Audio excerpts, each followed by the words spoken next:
Hello and welcome back to RTN Tonight, Glassboro's favorite mid-afternoon late-night talk show. I'm Gabriel Furman. And I'm Allison Angeles. We've got a great show today, so let's get started with the news. On a Wednesday night clash between the Philadelphia Phillies and the Pittsburgh Pirates at Citizens Bank Park, a fan tried to enter the stadium with an emotional support alligator named Walligator. Unfortunately for the alligator, Citizens Bank Park does not consider an alligator of any kind to be an emotional support animal and deem the poor gator a threat to fans in the stadium. I feel bad for the poor guy. I mean, he just wanted to watch pennant race baseball with his favorite man-eating reptile next to him. Who could blame him? Federal custom agents ruined the plans of an Iowa woman who wanted to make jewelry from giraffe feces that she picked up on a trip to Kenya and brought back to the U.S. in her luggage. She said she had made a necklace out of moose feces in the past, so this is really not her first rodeo. Regardless, these are some rather suspicious and stinky matters. Not that I think you would, but please do not try this at home, as you might not only come home with a new statement piece for your closet, but also a matching infectious disease.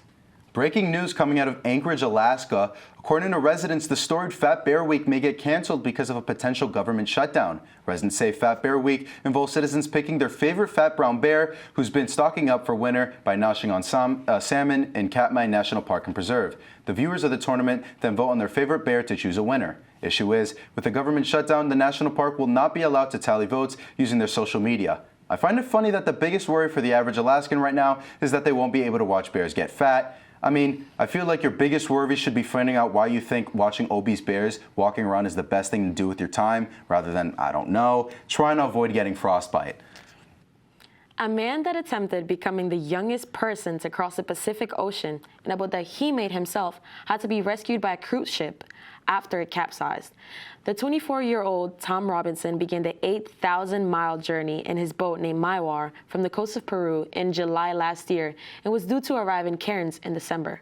He was found naked on top of his upside-down vessel after a large wave flooded the cabin. Not your usual DIY for sure. I would have definitely gotten tired of being there.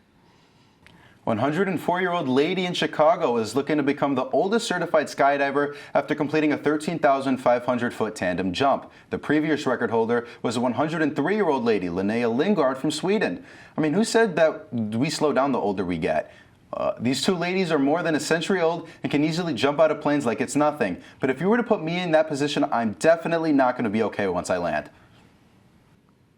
A man who fled Venezuela with his pet squirrel, traveling thousands of miles together, living in a tent in Mexico for months, is facing having to say goodbye to his loved companion, as they will most likely not be allowed to cross the U.S. border. Jason, the 23-year-old, has taken a dangerous migrant trip north about 3,000 miles, bringing only what he can carry on his back, and has even had to sell his phone to afford keeping his pet after the squirrel was discovered in a bus inspection. They're clearly nuts for each other. You cannot separate those two. As Hispanic Heritage Month is coming to a close, I wanted to name some things that you can do to celebrate. Of course, you can always celebrate Latino culture no matter the time of year, but if you're looking for specific things to do, here are some for you. You can eat Latin cuisine. There are so many different types of meals, and there's definitely one out there that would be perfectly suited for your taste. You can learn how to dance salsa and bachata on October 13th and the 27th at FDR Park's Boathouse. The lessons are 1 hour long and are a great way to move your body and have some fun.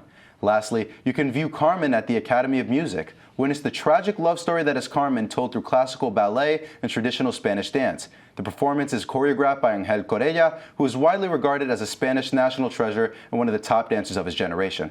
Of course, there are so many ways you can choose to celebrate Hispanic heritage, so get out there and have some fun.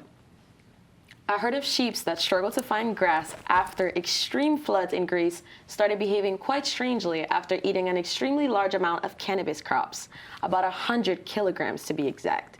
These sheep invaded a greenhouse that produced medical cannabis and got straight to work. I guess hard times call for drastic measures.